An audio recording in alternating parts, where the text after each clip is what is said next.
السلام علیکم۔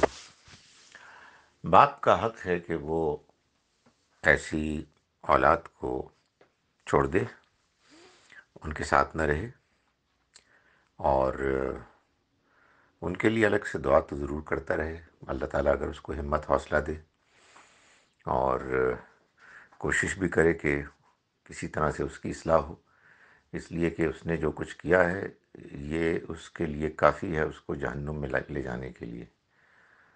کوئی اور کام بھی اس کے کام نہیں آئے گا۔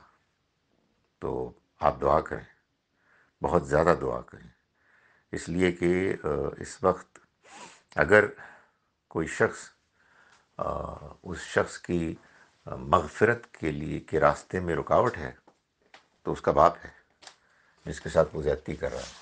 جب تک کہ اس کی اصلاح نہیں ہوگی، دنیا تو بہت عارضی ہے، آج موت آ جائے کل انسان کا اگلا دن قبرستان میں ہوگا، لیکن آخرت ہمیشہ کے لیے۔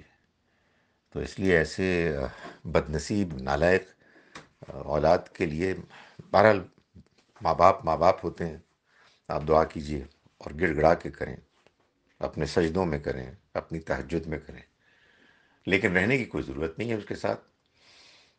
بالکل قطع تعلق تو نہ کریں، لیکن بہرحال اپنے آپ کو ذلیل کروانے کے لیے مزید موقع نہ دیں۔